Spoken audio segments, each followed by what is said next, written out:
DJ PK, and it's time to welcome Ken Pomeroy back to the show. Ken Pomeroy from KenPom.com. Ken, good morning. Good morning, gentlemen. Good morning. It's a special time of year. Special day, by the way. We're just pre-gaming here at the Pomeroy household for the mixed doubles hurling gold medal game. 90 minutes away, USA versus Sweden. Sweet. You got the chips, you got the dip, you got the wings warming up in the oven? Absolutely. Nice. Full on tailgate. Man, Doug Gottlieb was right about you. What is that? Where does that come from? Comes from Doug Gottlieb. PK is just the vessel. He's just the messenger. He said, didn't you see it? He said you were, full of something. I know what he said. I know you know. I know you know what he said. Have you ever had a personal interaction with him, or is this just he looked at your numbers, he didn't like them, and you're stat guy, analytics guy, so he went off because he's frustrated? Yeah, I'm not even. Well, so anyway, I was on his show a couple times back in the day, and he was, he's not analytics friendly. Let's just put it that way.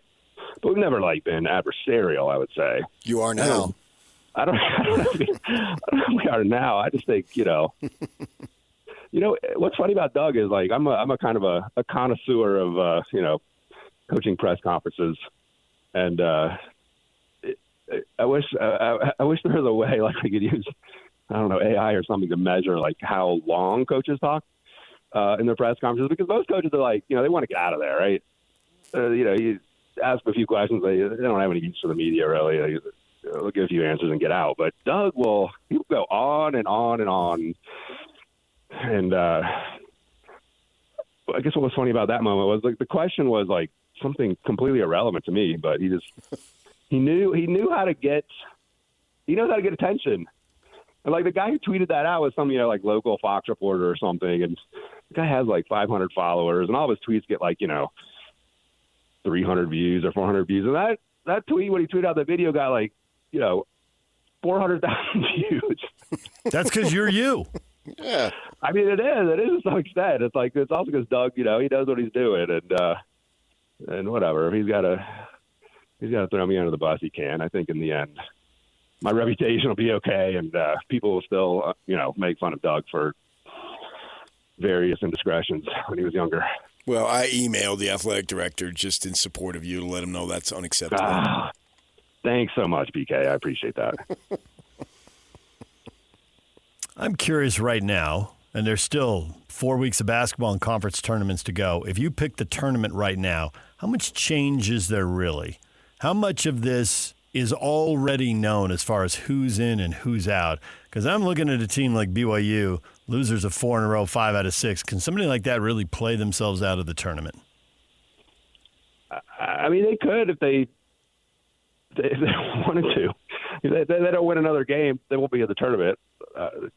So they're not, they're not a lock at this point. I think that's when you look at these bracketologists and they talk about locks. It's what if you lost all of your games?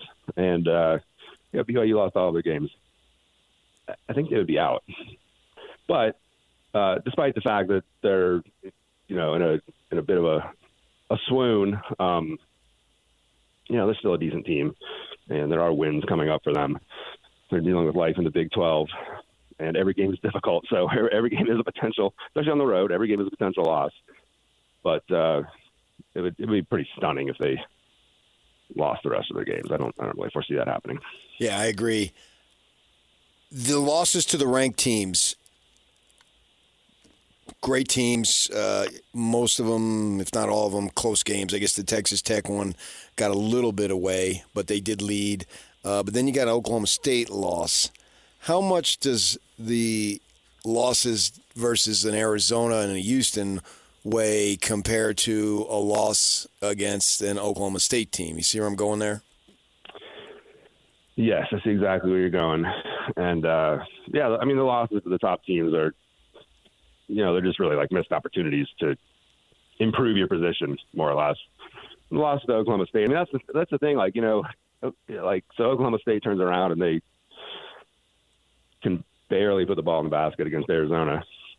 Yeah. And so, I think that compounds the reputation of losing to them, I guess. You feel like, wow, it's a really bad loss. And it is a bad loss. If you're trying to be like a top 4 seed, which I think BYU, something on a good night, is capable of, that is a bad loss. But it's also probably going to end up as a quad 1 win because it was on the road, and Oklahoma State should finish in the top 75 in the net. So in that sense, it's obviously not a loss on the same scale of Arizona or Kansas, but it's not like it's some terrible loss that completely damages the reputation, which is, the whole benefit of playing in a league like the Big 12 is that, if you just go 500 in league, like, you're going to be easily in the NCAA tournament. NCAA selection committee, and it's probably been a decade now, they used to say, how did you play in the last 10 games? It was definitely weighted. Is that all just subconscious now as far as that? Does a game now matter as much as a game in November, no matter what you do in the non-conference? And we always urge these teams to play more big games, and some do, but most don't. How important are the games now, and how weighted are they, either consciously or subconsciously? Yeah, I used to be on the team sheet, last 10 games. I think one year they might have even done last 12. And, eventually people realize the flaw in that. There was no context for schedule. So if you're a team from a weaker league, Gonzaga is always going to enter the tournament with a very nice last 10 record. They might have 1 loss, maybe 2 in a really bad year, but a lot of years they're going to have 0. And that's obviously not feasible for a team in the middle of a power league. So that was the reason they wisely got rid of it. But, yeah, I suspect it's still, to some extent, a factor for some of the committee members. That's the whole thing about the whole selection process. It's always been so weird to me is that, every year, it's just, it's 10 people on the committee, and they kind of have some guidelines, but there's nothing real firm there, and they can all kind of use whatever process they want internally. And so every year that collective process among these 10 people is going to be slightly different from year to year. And so, yeah, I don't know, we can only guess how much how much recency plays into things.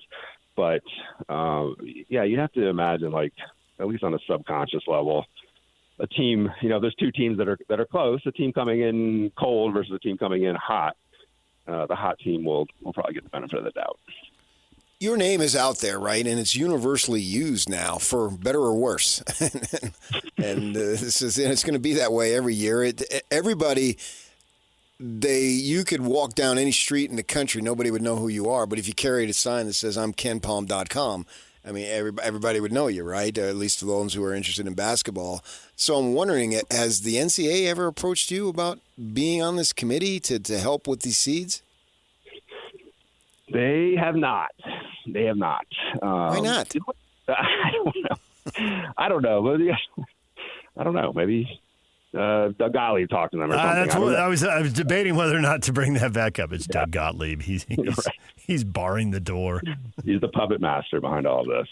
You got all this stuff out there, and they use it. So why wouldn't they just use you instead of having middle people? I don't know. I haven't. My only real formal deal with the NCAA were 10 years ago, and they brought me and a few other of these analytics people in to kind of discuss how to move away from the RPI. And it was a fairly productive meeting, and I really didn't hear much in the NCAA since then, and really haven't heard much from them since then. The last 10 years. But one day, 2 years after that, I get a call from a reporter, and they're like, "Yeah, the NCAA is going to release this, new thing called the net. Have you heard anything about it?" I was like, "No, for a single thing." And it turns out the net is very similar to my rating. So, so they just copied it. It's very, very close. So maybe Doug Gottlieb should be talking about the net and not KenPom.com. But whatever, I appreciate the publicity. We heard and we've seen Kevin Young at BYU His first year they only played one, maybe two good non-conference games, and then it's like they had a problem at the start of conference, and it was because they hadn't seen the team against good competition. So year two, he tweaks it, and they played 6 or 7 really good games. But I still heard him say, I don't know what we're getting out of these quad 4 games. And so it sounds like he's toying with the idea of getting rid of some more of these gimmies. What is the value to either you or the Nets, since apparently they're so similar, and what's the value in the selection committee in helping these schools, BYU included, going forward? I mean, if BYU were to go to find people that actually play home and home and go to the Marriott Center, and Utah State would probably do that. I mean, Utah State's quad 1 this year. Another year they might be quad 2. Is there value in that? You might lose when you go there, but how much is that going to hurt you versus playing a quad 4 team? Yeah, I mean, so my ratings are designed to just evaluate how you play on a particular night. And the games against better competition, like if you're a good team like BYU, like basically games on your level are more important in my ratings than, playing a team ranked in the 200s or 300s. But the games ranked in the 200s or 300s still do matter. There still is some signal there determining how good a team is. However, those games they're pretty worthless when it comes to getting into the tournament or your seeding, unless you lose them. So that's really the crux of the issue. I mean, you look back like 25 years ago, and there were some teams like Lute Olson in particular was a guy who, you look at the schedules that he played, they were ridiculous. Like every single game there were no bye games on there. Every single game was a good team. He might slip in like, a weaker team or two on there, but they weren't, bottom 100 in the NCAA. They were like, 130th or something. They were still a decent team. And, those days are obviously long gone. I mean, I would love to see Kevin Young tee up a schedule like that, because I do think ultimately, the quad 4 games are pretty worthless. I mean, they pad your record, and if you're a coach whose seat is getting a little warm, that they might have some value in that respect. But I think for preparing your team for the season, playing better competition is, for the most part, it doesn't have any downside. Maybe at some point you just feel like, you're getting beaten up too much or whatever, and you do need a break, and so that's why you schedule a couple of those weaker teams. But as a fan, I would love to see Kevin Young get serious about that. However, I'm quite skeptical based on the fact that, you look at however many power conference teams we have now, 90 or so, like, no coach does that, and no coach has done that for a long time. What seed do you think the Aggies will get? This is a good question, PK. I mean, man, they're playing well. Like, obviously a lot is going to depend on the finish, because there's all sorts of landmines, but they have skillfully negotiated most of those landmines so far. I mean, had a bit of a struggle with my beloved Wyoming Cowboys the other night, but still managed to pull it out. So, I don't know. I mean, I think the upside is, probably like a 5. They finish strong and win the Mountain West outright. I think that's a reasonable goal. Obviously, there's downside as well, just like we discussed with BYU. If you really want to concoct a nightmarish finish, they could be out of the tournament. But I mean, I really like this Utah State team. It's maybe the best team we've seen here in this run over the past decade. So I think so, and I think Calhoun might be the best coach that they've had too. Yeah, it's going to be interesting to see what happens to him in the offseason. Not that we need to discuss those things right now, but he will be in demand. If I said the Big 12 was going to get 7 teams in and the Mountain West was going to get 2, would you buy that, or would you move those numbers? How much did you say for the Big 12? 7. Yeah, I might take the over on that. Okay. Just, so many quality wins to be shared among those mid-level teams that I think we could end up with 8 or 9. I think you're on point with the Mountain West. It's probably Utah State and San Diego State getting those bids, but I could see maybe 1 or 2 more for the Big 12.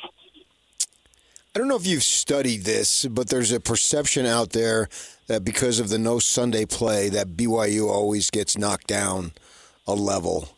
And, if they're struggling to get in, then and say the top 4 is gone, maybe 5 or 6, and then if they get knocked down, then you got maybe a 7 or 8. Do you buy that theory that they are underseeded, and sometimes, if not always, it's because of the no Sunday thing, and they figure, well, okay, we'll let you in, but we're going to penalize you in a sense? Yeah, I don't think they're out to penalize BYU. There are challenges in building the bracket, and when you're, only available for half of the bracket, any path that avoids a Sunday, then, it creates some challenges, and, perhaps the committee errs on the side of underseeding him in those cases, but I don't know. I think, anytime, I think to bring this back this year, they used to have the mock draft selection, and I think Scotty went to it one year, and everybody that goes to it just says we don't have time to the bracket's so complicated, we can't worry about matchups or where to avoiding storylines and things like that. So I have a hard time believing that there's any effect there. I do remember the time they got into the first 4, and the first 4s were the 14 seed or whatever for some reason. The BYU a 14 seed, and they played Iona that one year in the first 4. And that, every single year since then and before, the first 4 of the seeds are always 11s, but that year they were a 14, I think, for that reason you mentioned. But that's the only time that I can really remember that happening. But that was in the WCC days. I routinely, and PK and I were just talking about this, we routinely thought BYU got underseeded. But since then, there's been so much conference realignment, BYU included. The leagues have gotten so big. Some of those things they used to have to observe about, teams in the same conference couldn't play until the Elite Eight or something. Didn't they lighten up a lot of those rules? Isn't there more flexibility now than there was 10 or 15 years ago? Yeah, way more, yeah. So now teams from the same conference, I believe, can meet in the second round if they've only played once. Yeah. And they can meet in the Sweet 16 if they played twice. So, they had to do that otherwise. Because the leagues got so big, yeah. Oh, yeah, you get SEC, gets 14 teams in last year. And it's how do you keep those teams from playing? Obviously impossible from playing before the Elite Eight, but certainly even in the round of 32, you got to have some exceptions for that. So, yeah, they made that change 4 or 5 years ago. All right, Ken. Well, we kind of sort of like you, even if you have your detractors. Stay out of the news. My gosh. Yeah. You and your clickbait. Come on, Ken. I don't know. There's a part of me some people go up to me when that happens, and they're Doug's being so mean to you. And I don't know. I guess every year there's one of these rants by some random coach, and I kind of enjoy it at this point. There's the alternative is nobody talks about you. Yeah. So. Oh yeah. I'm bad mouth you to my friends all the time. That's why I love you, PK. Well, Ken, we love having you come on the show. Thanks for joining us, and we will talk to you again in a little while. All right. Thanks, guys. All right. Ken Pomeroy, kenpom.com. Right now he's got BYU at 22, Utah State at 26. And a former BYU coach, now at Kentucky, just can't escape St. Mary's. Kentucky at 31, St. Mary's at 32. The irony.